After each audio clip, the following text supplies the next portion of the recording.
Olá, pessoal, tudo bem, atendentes? Vamos a mais uma aula. Estamos no nosso livro Atendente de Farmácia. Hoje, na página 40, nós estamos no capítulo aqui, Vias de Administração dos Fármacos, a primeira parte. Vamos lá, vamos conhecer as vias de administração dos remédios. A gente sabe, então, que a via de administração é o local por onde a gente vai administrar o medicamento, né? Como que ele vai ser ingerido, o local onde ele vai ser aplicado ou introduzido no corpo do paciente. Então, aqui na página 40, a gente tem todas as vias de administração aqui no nosso livro, vamos ver? Via oral, aquele que a gente toma, que a gente ingere. Via endovenosa, são os injetados na veia. Via intramuscular, são injetados no músculo. Subcutânea, é embaixo da minha pele. Sublingual, debaixo da língua. Via retal, é introduzido no reto. Via ocular, são os no olho, quando a gente pinga aquelas gotinhas no olho, né?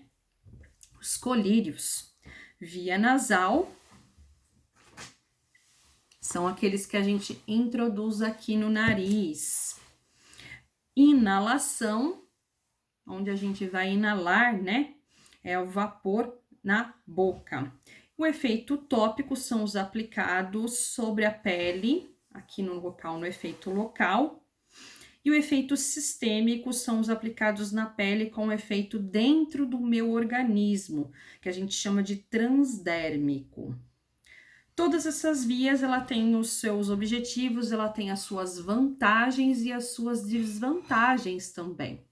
Vamos saber, então, cada um deles. A via oral, aquele que eu vou tomar o meu remédio. Ele é o mais conhecido, é o mais conveniente, mais barato, mais seguro. Pode haver interação medicamentosa com outros remédios, essa é uma desvantagem dele. Ou seja, se eu tomar um remédio junto com outro remédio, dependendo do medicamento que eu vou tomar, um pode interagir com o outro, eu posso ter algum tipo de reação, né? Pode cortar um efeito de um do outro ou não dar muito certo. Então, a gente tem que tomar cuidado em tomar remédios juntos. Assim como também os remédios por essa via, eles são absorvidos lá no trato gastrointestinal, né? E pode acabar irritando esse trato gastrointestinal. Pode irritar a parede do meu estômago, às vezes dá úlcera, dá dor no estômago, ou pode alterar a parede do meu intestino delgado. A aspirina pode fazer isso, anti-inflamatório pode fazer isso. Então, a gente tem que tomar cuidado também com esses tipos de medicamento. A gente tem um desenho aqui na página 41. Nesse desenho, ele mostra a absorção de um medicamento, como eu já disse para vocês. Ele corre uma passagem no tubo digestório pelo meu esôfago. Depois ele vai ter a dissolução desse medicamento, vai ser dissolvido em pequenas partículas e ocorre a absorção dele a nível do meu estômago, mas que pode ocorrer principalmente a absorção dele dentro do meu intestino. Então, muitas vezes, como está escrito aqui no nosso livro, uma vez absorvido na circulação sanguínea, o remédio vai circular através do corpo e vai penetrar nos diferentes tecidos. O metabolismo do remédio, então, acontece principalmente dentro do meu fígado. E o medicamento sublingual, aquele que a gente põe debaixo da língua, ele é absorvido rapidamente porque ele entra em contato direto com os capilares sanguíneos que fica debaixo da minha língua. Então, ele é utilizado para aliviar angina. O que é angina? Dor no peito. Então, muitas vezes causada por hipertensão, né? Coisas assim. Então, é utilizado esse tipo de medicamento sublingual. E também como analgésico, medicamento para dor, como o Toragesic. A via retal. A via retal, a gente já sabe que são supositórios que são introduzidos na região anal e ele se dissolve após ele ser introduzido. Eles são absorvidos bem mais rápidos do que a via oral. Por quê? Porque essa região onde ele é introduzido possui bastante vasos sanguíneos. Então, por isso, ele tem uma ação rápida também. A via transdérmica, que tem esse desenho aqui no livro de vocês são adesivos. Aqui ele tá falando emplastro. Emplastro é o adesivo que fica sobre a pele. Então, algumas vezes esses remédios podem estar se misturando com alguma substância química que ele vai intensificar, assim, a sua penetração no nosso corpo. E aí ele vai para o nosso sangue através da nossa pele, quando ele é introduzido. Então, eu não tenho necessidade de injeção, eu elimino a injeção nesse tipo de medicamento. Ele tem uma administração mais lenta por ele estar um adesivo aqui na minha pele, mas pode ser uma duração contínua, às vezes durante um dia inteiro, durante horas, durante dias. Então, por isso é utilizado. Mas eu tenho a desvantagem, ele pode me dar alguma reação alérgica. Se der reação alérgica, tirar ele imediatamente e procurar um médico para você tomar medicamento antialérgico específico para esse tipo de reação. Inalação. Todo mundo acho que já conhece ou já viu uma inalação, né? São remédios que são inalados como gases que podem ser utilizados também para anestesia.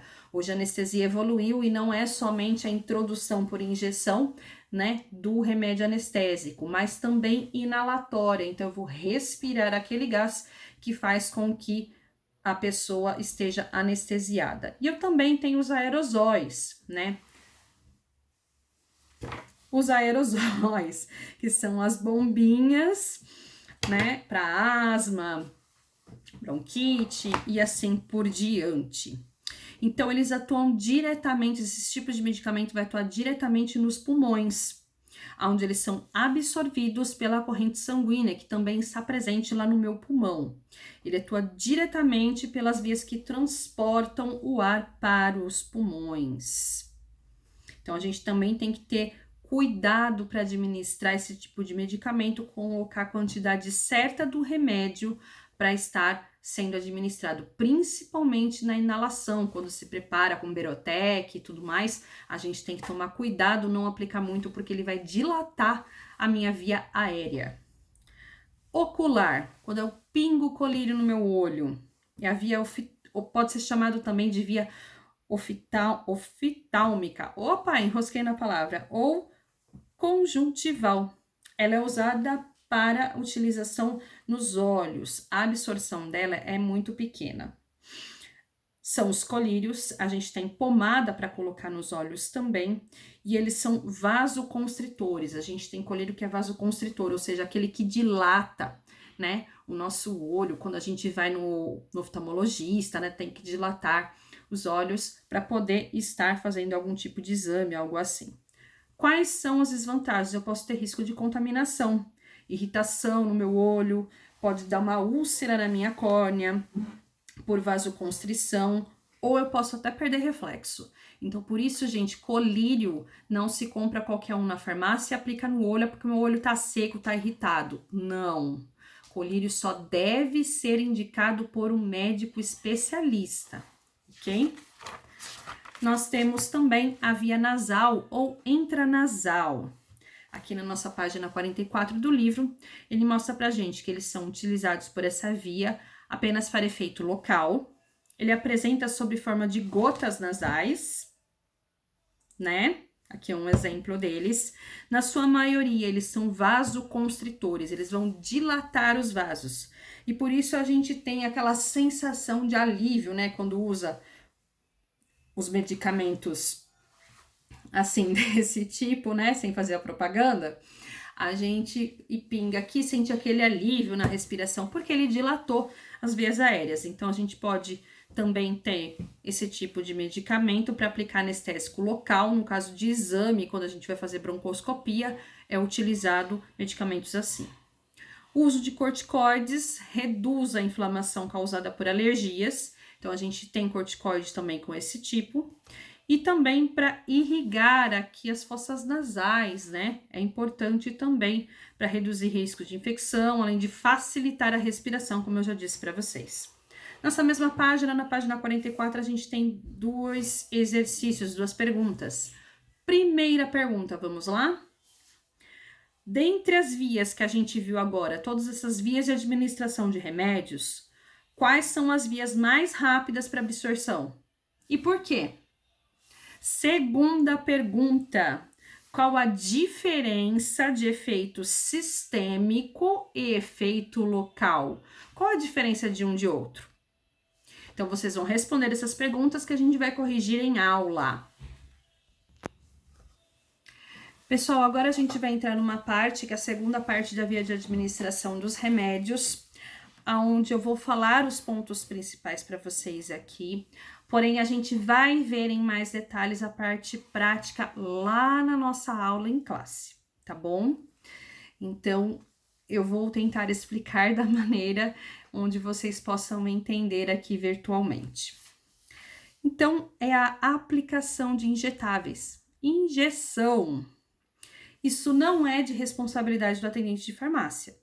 Isso é de responsabilidade do farmacêutico. Porém, o atendente de farmácia ele pode ajudar a preparar esse tipo de medicamento para fazer a introdução de uma via injetável. Então, é importante que vocês conheçam todo o processo. Material, o remédio, como que acontece, tudo certinho para a sua aplicação, porque eu posso estar preparando para o farmacêutico ir lá aplicar no paciente ou no meu cliente. Então, antes de tudo, a gente tem que ter noção do que é os 5 certos. Quando eu for preparar algum medicamento injetável, eu tenho que ter em mente que eu tenho que ter os 5 certos.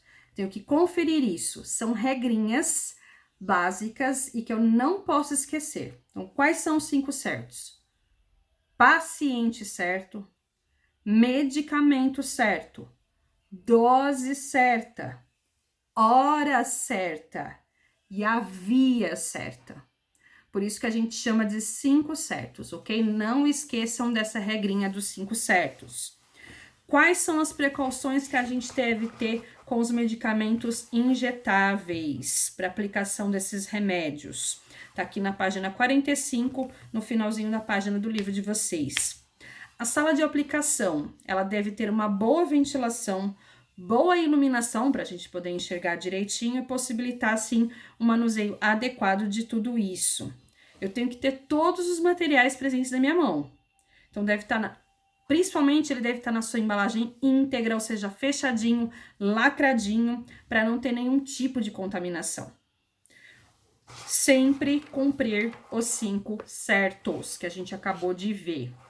Virando a página, a gente vai ver que verificar o aspecto e a substância do medicamento é importante. Porque o medicamento não pode estar turvo, não pode estar precipitado, não pode ter mudança de cor do remédio, senão esse remédio está contaminado, está errado e eu não posso aplicar no paciente. Ficar atento quanto à interação medicamentosa no momento de aplicar. Então, se a gente tem que preparar 2 tipos de medicações numa mesma injeção, a gente tem que ficar atento para ver se não vai haver uma interação de um remédio com o outro, antes de aplicar no paciente. Observar sempre, pessoal, o prazo de validade do remédio. Então, isso a gente tem que fazer na nossa casa, nos remédios que temos em casa e principalmente nos remédios lá na farmácia também, né? Não podemos dar a um paciente ou um cliente um medicamento vencido. Retire toda a bolha de ar que estiver dentro da minha seringa. Porque se eu deixar uma bolha de ar, isso pode causar uma embolia. Então, a gente não pode deixar bolhas de ar dentro da seringa. Nós vamos ver, então, aqui no nosso livro, na página 46, que a gente tem, então, a via de administração parenteral.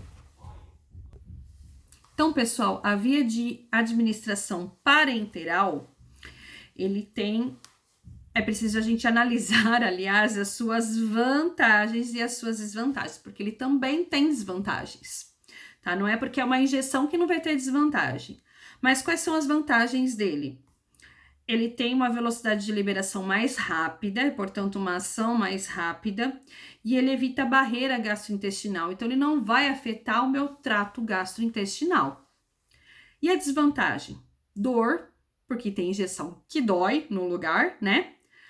Tem pessoas que têm medo, pânico, pode ter alguma irritação local ou alguma infecção. Tenho que ficar atento à validade desse remédio. Custo, dependendo da injeção, ela é mais cara. E a aplicação também, durante a aplicação, às vezes fica dolorido, né? Às vezes não é legal. E a gente tem que prestar atenção no preparo do remédio. Então, para a gente dar início a isso, vamos conhecer como é uma seringa. Essa aqui é uma seringa. Então, a seringa tem os seus nomes aqui, cada parte tem um nome. O êmbolo, que é onde a gente vai apertar aqui, o corpo da seringa, tá? Aqui eu tenho a linha de graduação, ou seja, quantos ml, 1, 2, 3, 4, 5, assim por diante. Aqui na ponta, onde tem essa pontinha aqui, eu chamo de pistão.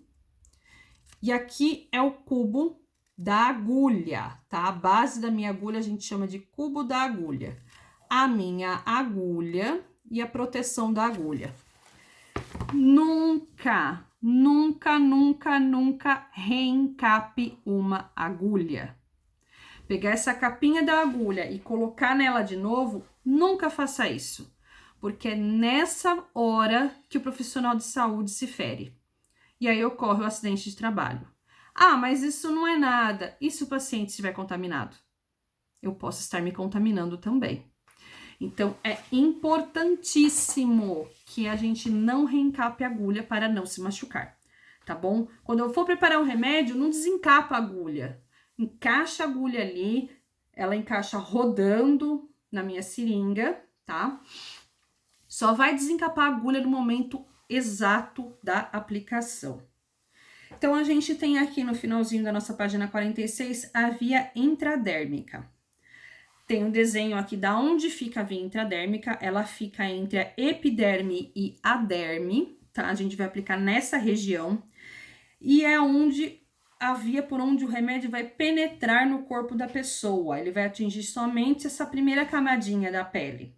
É um pequeno volume, pequeno mesmo, que é introduzido nessa via, e ela é de uma absorção muito lenta. Então, qual que é a função dessa medicação, dessa injeção?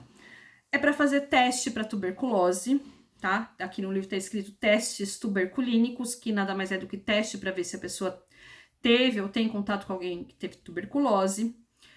Também é utilizado para imunoterapia para câncer e vacina BCG, também ela é assim. As regiões, qual região que a gente vai aplicar? Tirar minha blusa aqui para vocês verem. Nessa região aqui, então, do meu antebraço, porque aqui eu quase não tenho pelo. Então, é nessa região aqui que a gente vai estar introduzindo, tá? Onde tem pouca pigmentação e tem pouca vascularização.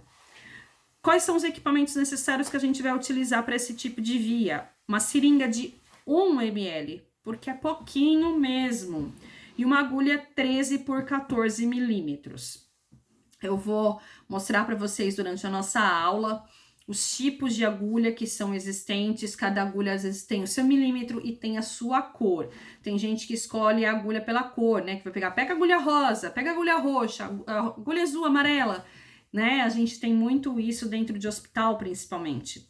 Mas ela tem o seu milímetro certo. Então, para fazer essa via intradérmica, o que eu vou estar utilizando? Preciso de uma bandeja, uma bandejinha onde eu vou colocar as coisas que eu vou usar. Luva, nunca aplicar sem luva. A agulha, a seringa, um algodão ou uma gaze estéreo, álcool 70 para passar depois da aplicação. E o medicamento. Então, primeiro eu vou preparar todo o material. Eu coloco o paciente sentado de preferência. Eu vou descobrir aqui o antebraço, né? Porque se eu, desse jeito eu não consigo, então eu descubro o antebraço. Deixo ele apoiado em alguma superfície. E aí eu vou fazer a asepsia das mãos. Ou seja, eu vou lavar a minha mão daquela maneira correta que a gente aprendeu para não pegar o coronavírus, tá? Aqui, aqui, aqui, aqui, os dedos, as unhas, o pulso. Sempre fazer a lavagem correta das mãos. Confere os 5 certos que a gente falou. É o paciente certo? É a via certa?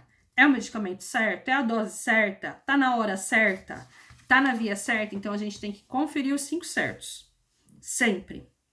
seleciona o local onde você vai aplicar, informa o paciente o que você vai fazer. Qualquer injeção, você tem que informar o paciente o que você tá fazendo. Olha, eu tô aplicando não sei o que, não sei o que, não sei o que, pra isso, isso, isso e aquilo, vou fazer assim, assim, assado. Sempre explique ao paciente, tá? Pra deixar ele, assim, mais calmo, mais seguro do que tá acontecendo. E é importante que nesse tipo de via você não vai fazer asepsia local, ou seja, você não vai passar álcool com algodão aqui, ou gaze. Por quê? Eu posso dar uma interação medicamentosa, o álcool pode interagir com o remédio que eu tô aplicando, tá? Então, depois você pode passar um alquinho para tirar o sangue que vai ficar ali, mas antes não, tá bom? Diferente das outras vias, quando a gente faz asepsia assim. Segura a agulha e aí eu vou, com a maneira correta, eu vou introduzir a agulha. Eu não vou explicar aqui como vai ser, porque a gente vai ver isso em aula, tá bom? Senão vocês não vão entender aqui virtualmente como que vai ser. A via subcutânea. A via subcutânea ela é introduzida no tecido subcutâneo, ou que a gente chama de epiderme. E ele tem uma absorção lenta porque ele atinge os capilares. Ela é usada sempre na vacina. Então, aqui na página 48, vocês têm o desenho certinho aonde ela é introduzida. Então, ela tem um efeito sistêmico, que é no tecido subcutâneo, né? Chega lá na hipoderme. Qual a função desse tipo de via? Medicamentos contra a trombose, diabetes, né? A insulina. Ela tem uma absorção lenta. Aonde que eu aplico? Nas regiões superiores, externas do braço. Eu pode aplicar no abdômen, então seria aqui, no meu abdômen, na região anterior, não interior. Não é na parte de dentro, na parte de fora da minha coxa e na região superior do meu dorso. O que a gente usa? Uma seringa de 1 a 3 ml e uma agulha 13 por 4,5 milímetros. Mesma coisa, a gente precisa de uma bandejinha, da luva sempre, da agulha, da seringa, algodão ou a gaze, o álcool 70%, o álcool sempre é 70%, tá? O álcool 70% que a gente usa pro coronavírus, é esse que a gente usa para fazer a injeção. E o medicamento, é claro. Então, aqui tem todo o procedimento descrito, que a gente vai ver essa parte prática em aula, mas só posso dizer para vocês assim, que primeiro a gente tem que preparar todo o material, fazer a asepsia das mãos novamente, limpar as mãos, né, lavar as mãos, conferir os 5 certos, preparou a injeção, eu vou selecionar o local para me aplicar. E aí eu vou informar o paciente do que está acontecendo, o que eu vou fazer para deixar ele mais calmo. E aí sim, com uma bolinha de algodão ou álcool, eu vou fazer a asepsia do lugar. Então, eu vou passar esse álcool 70 ali na região. Não é para fazer vai e volta, tá? Porque senão eu limpei e depois eu trouxe de novo. Então, eu levei, tirei o micro-organismo embora e aí eu abaixei, eu trouxe ele de novo. Então, sempre no mesmo sentido, tá? É de cima para baixo, tá bom? E aí, depois, a parte prática da introdução dela, a gente vai ver em aula, como eu já falei. Nós temos, então, a via intramuscular. Hoje a nossa aula deu nosso vídeo um pouquinho mais comprido, por causa da gente tá vendo essas vias, tá, pessoal? Então, essa via intramuscular, os remédios, eles são introduzidos no tecido muscular e ele tem uma absorção rápida. A gente tem que escolher com cuidado o local onde ele vai ser aplicado, a musculatura onde a gente vai aplicar, tá? Como os glúteos. Tome muito cuidado quando for aplicar no glúteo. Pra quê? Pra mim não pegar um nervo. Se eu pegar um nervo, a pessoa depois não anda. De verdade, ela não anda. Então, a gente tem que prestar atenção certinho na região correta para aplicar nos glúteos. Então, aqui está marcado para vocês no desenho do livro, né? A agulha vai entrar até a região muscular. O efeito desse tipo de medicação intramuscular, ele tem um efeito sistêmico, ele vai até o tecido muscular. Qual é a função? A gente utiliza medicamentos anticoncepcionais, outros medicamentos para drogas, também, às vezes para dor, alguma coisa assim, e são medicamentos oleosos também podem ser aplicados dessa maneira intramuscular. A absorção dele é rápida, mas ele não é feito de imediato, não é imediata, mas ela é rápida, tá?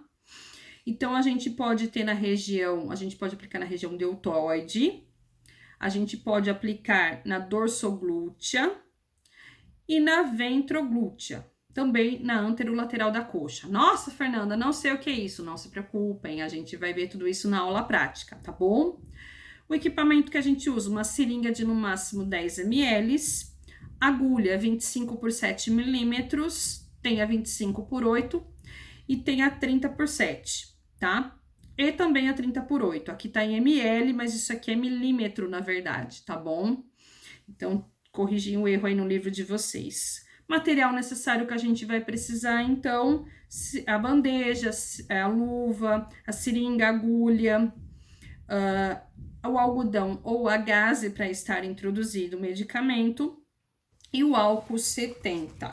Aqui também a gente faz a asepsia do local com o álcool 70 antes de aplicar a injeção. A gente também tem a região deltoidiana, que é nessa região aqui onde também pode ser aplicada a injeção. A dorsoglútea, que eu disse para vocês, ele vai explicar aqui certinho como a gente escolhe o local no glúteo para a gente aplicar o remédio. E quais são os remédios que a gente pode aplicar nessas regiões, então? Anticoncepcional, anti-inflamatório, diclofenaco, piroxicam, cetoprofeno, meloxicam. Na região ventroglútea, no músculo, que é o glúteo médio, ele também vai explicar aqui. Tudo isso a gente vai ver, pessoal, essa parte prática, mais uma vez, em aula, tá? Em classe, em aula presencial. Mas a gente tem que ter alguns cuidados. Quais são os cuidados? O volume máximo a ser aplicado, a gente tem que verificar. A agulha tem que ser sempre introduzida na posição correta, tem uma posição certa para a gente introduzir a agulha. O bisel da agulha deve ser posicionado da maneira lateral. Eu vou mostrar para vocês em aula o que é o bisel. Mudei a posição aqui no vídeo porque estava acabando a bateria do meu celular. Então, vamos lá. Continuando, a gente tem a via endovenosa. O que é a via endovenosa? São os remédios que são introduzidos diretamente na corrente sanguínea. Ele tem uma absorção imediata e ele tem uma capacidade para grande volume de líquidos. Só que ele não sofre absorção do suco gástrico, tá? Então, eu tenho efeito sistêmico, ele é aplicado pelo vaso sanguíneo na veia. Qual a função? Aplicação de medicamentos direto na minha corrente sanguínea. São medicamentos de uma dose única, contínua, ou seja, eu vou colocar no soro. E aí, ele vai ser introduzido no organismo. A absorção dele, então, ele é imediata, porque eu coloquei ele na corrente sanguínea. Então, a gente coloca ele, a agulha na veia, o soro. Então, por isso, ele vai ter uma absorção muito rápida, imediata. Então, pessoal, mais uma vez, não é feito pelo atendente de farmácia, tá? Vias assim, essa via endovenosa nem é colocada na farmácia, tá? É só no hospital, pronto-socorro, mas é importante que vocês saibam e conheçam sobre essa via. Então, a absorção ela é imediata, como eu já disse. Quais são as regiões? Região encefálica, que a gente pode colocar, que é utilizada pela pediatria, geralmente. Membros superiores, que a gente pode introduzir também. E o dorso da mão, às vezes escapa aqui do braço, então a gente põe aqui na mão, tá? É mais dolorido, digo por mim mesma, porque minha veia sempre escapa e tem que colocar na mão. É mais dolorido, mas também tem o mesmo, a mesma função. O que a gente vai precisar para essa via, então? Seringa de no máximo 10 ml, uma agulha 25 por 7, ou pode ser uma agulha 30 por 7 milímetros. Mais uma vez, aqui tá em ml, não é ml, é milímetro, tá? Scalp. O que é scalp? Aquela borracha ou aquela cinta que vai colocar aqui do seu braço, vai apertar para poder saltar a veia e a gente introduzir essa agulha, tá bom? Isso é o scalp. Gelco a gente precisa também, o equipo, tudo isso eu vou mostrar para vocês então em aula, tá, pessoal? Soro, a medicação, que é a bomba de infusão, ou seja, o medicamento. Tudo isso a gente vai precisar para estar fazendo essa via de administração. Quais são as vantagens? Administração de grandes volumes de medicamentos, né? Eu consigo colocar mais medicamento. Eu vou ministrar o fluido, ou seja, como que ele vai dosar, né? Gota por gota, mais rápido ou não, no pré, trans e pós-operatório. Eu posso fazer transfusão sanguínea por essa via também, em caso de emergência, né? E também a gente pode utilizar medicamentos por essa mesma via. Amostra de sangue para exame laboratorial eu também consigo tirar por essa via. E quais são as desvantagens? Caso alguma droga seja injetada por engano, seu efeito é imediato. Vai ter consequências para o meu paciente. Essas coisas que a gente vê em televisão, histórias, né? Dizendo que introduziu outro tipo de remédio, outra coisa na veia e o paciente morreu. Então, a gente tem que prestar muita atenção, porque o efeito é imediato. Eu estou introduzindo na veia do paciente. Se o paciente for alérgico a uma substância e eu introduzir, na hora ele vai passar mal. Às vezes, eu posso matar o paciente. Então, ele tem um risco de infecção também. O que eu vou usar? A bandeja, a luva, o soro, o equipo, a medicação preparada, o scalp, o algodão ou uma gase estéreo, sempre álcool 70% para fazer asepsia antes de estar colocando, esparadrapo, micropore e o garrote. Certo, pessoal? Então, tudo isso a gente vai ver na prática na nossa aula. Vamos a 3 perguntinhas na página 54. Primeira pergunta. A via intravenosa ou endovenosa permite a administração de pequenos e grandes volumes de remédio. É certo ou é errado? Você vai assinalar qual você acredita que é a resposta correta e vai explicar o porquê. Segunda pergunta. A preparação de medicamentos parenterais necessita de cuidados especiais. É verdade ou é mentira? Ou seja, tá certo ou tá errado? E você vai explicar o porquê. Terceira pergunta. As vias parenterais deixam a porta de entrada para bactérias. É verdade ou é mentira? Então, você vai assinalar se tá certo ou se tá errado e justificar o porquê. Pessoal, estudem. Foi um pouquinho mais comprido esse vídeo em virtude das vias de administração, né, dos remédios injetáveis, que a gente tem que ver com um pouquinho mais de detalhes. E mais a gente vai ter mais uma explicação sobre tudo isso na nossa aula. Depois disso, a gente vai começar a interpretar as bulas dos medicamentos. E vai ver tudo isso que eu disse para vocês sobre interação medicamentosa. Então, a gente vai aprender isso também, que remédio que pode influenciar com qual remédio, ou que substância com outra, ou com leite, com água, enfim. Tudo isso a gente vai ver mais pra frente, tá bom, pessoal? Estudem, bons estudos e até mais. Tchau!